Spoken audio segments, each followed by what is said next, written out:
किसी संख्या को 25% बढ़ाने के बाद उसे कितना प्रतिशत कम किया जाए कि मूल संख्या प्राप्त हो जाए, मतलब कि वही संख्या हमें वापस मिल जाए। ठीक है, मान लेते हैं कि वो संख्या 100 है, इसमें 25% बढ़ा दिया तो अब ये हो गई 125। ठीक है, अब इसको कितने प्रतिशत कम करें कि हमें वापस 100 मिल जाए।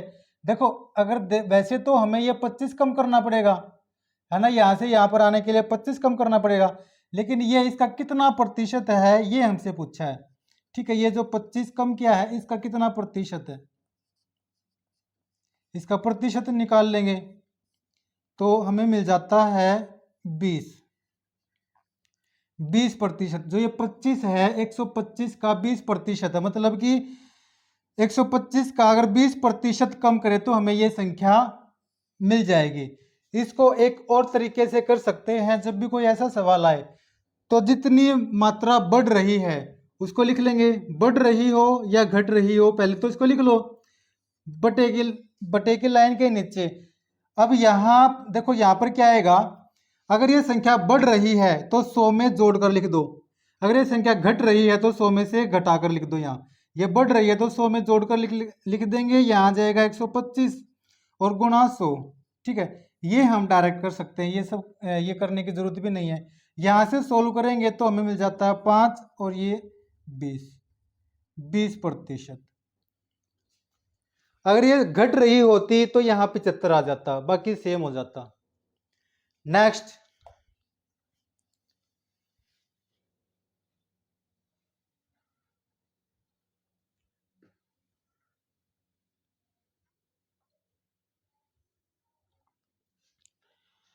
अब यहां पर बात क्षेत्रफल की है और क्षेत्रफल होता है प्रोडक्ट, दो चीजों का प्रोडक्ट होता है, लंबाई और चौड़ाई का वो प्रोडक्ट होता है।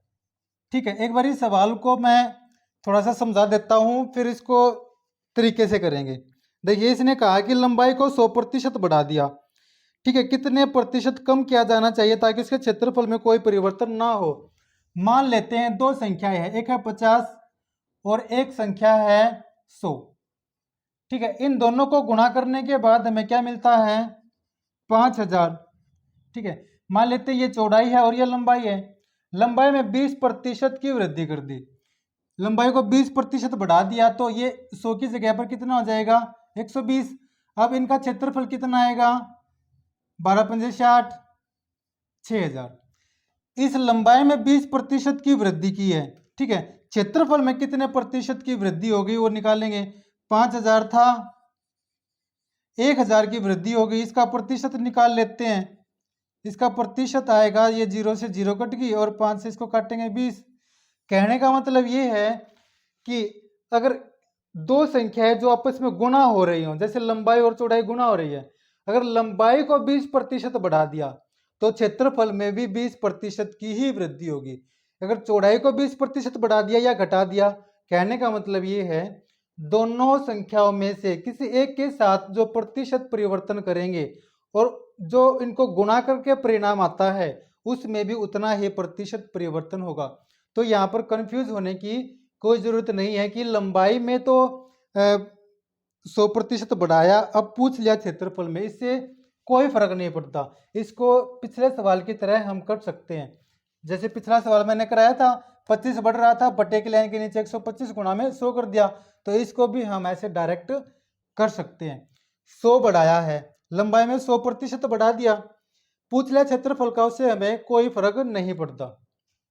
देखो 100 बढ़ा दिया, बटे की लाइन के नीचे क्या आएगा, 100 में बढ़ा हुआ जोड़कर 200 आ जाएगा यहाँ पर, और गुणा में प्रतिशत निकालने के लिए यहाँ 100 लिख देंगे। ठीक है, सोल्व करते हैं, ये आ जाता है 50%।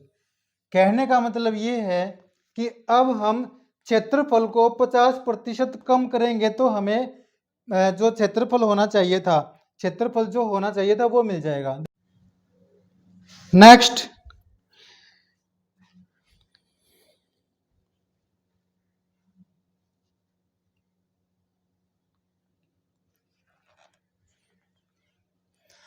जो पिछला सवाल किया था ये बिल्कुल सेम वैसा ही है, पर लंबाई को बढ़ा दिया और चौड़ाई को घटा रहे हैं। मैंने अभी पिछला सवाल करा उसमें बताया था कि जब दो संख्याओं का प्रोडक्ट हो, दो संख्याएं गुना हो रही हो, ठीक है, और इनका जो परिणाम आता है, अगर इस एक संख्या में प्रतिशत परिवर्तन करते हैं तो वो सेम प्रतिशत परिवर्तन इसमें होता है, या फिर किसी भी एक संख्या में प्रतिशत परिवर्तन करेंगे तो वो सेम इसमें होता है। ठीक है, अब यहाँ इसको मान लेते हैं ये लंबाई है और ये इसको चौड़ाई मान लेते हैं, इसको चौड़ाई मान लेते हैं। ठीक है, ये एरिया आ गया।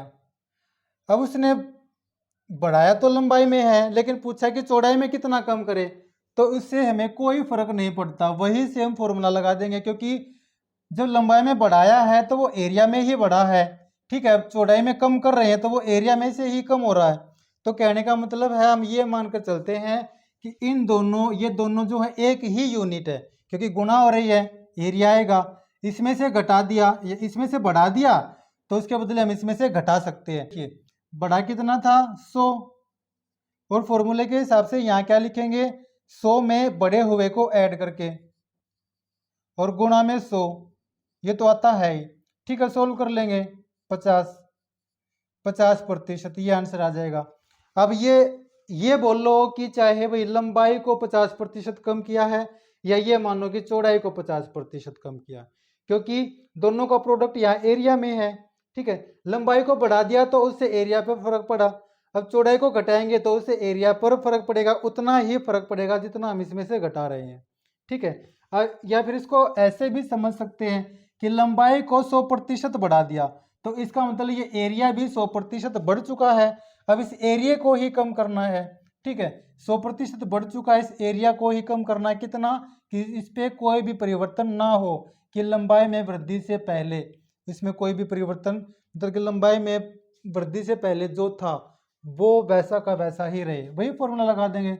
बड़े हुए को 100 में ऐड कर देंगे, गुना यहाँ 100। ठीक है, काटने पर हमें मिलता है 2 और ये 50%।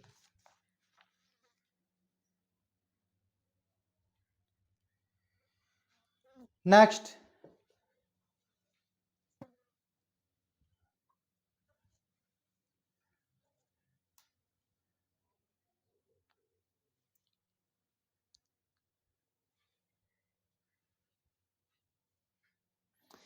ये तो पहले वाले सवाल जैसा ही है बिल्कुल। ठीक है, इसको डायरेक्ट हम ट्रिक से कर लेंगे। 10% बढ़ा दिया, कितने प्रतिशत कम करे कि वह संख्या वापस आ जाए। 10% बढ़ाया है, यहाँ लिख लेंगे, बटे की लाइन के नीचे क्या लिखेंगे, 100 में इसको ऐड करके, 100 में इसको ऐड कर दिया, ये आ गया, गुणा में ये 100। ठीक है, अब ये 0 से 0 कट गई, 11 से जब हम 100 को काटते हैं तो हमें मिलता है 9.09%। ठीक है, इतना हमें उस संख्या में से कम करना पड़ेगा। ठीक है, इसको मैं समझा देता हूँ, वैसे जरूरत तो नहीं है, पहले वाले सवाल में मैंने करा दिया था, लेकिन फिर भी मैं यहाँ करा देता हूँ एक बार। मान लेते हैं वो संख्या है 100, 10% बढ़ा दी, 110 हो गई। अब कितना कम करें कि वापस हमें 100 मिल जाए, वैसे तो कम करना पड़ेगा 10, लेकिन ये 10 इसका कितना प्रतिशत है ये देखना पड़ेगा। 10 इसका कितना प्रतिशत है निकालने के लिए 10 बटाइए 110 और गुणा 100, वही बात आ गई।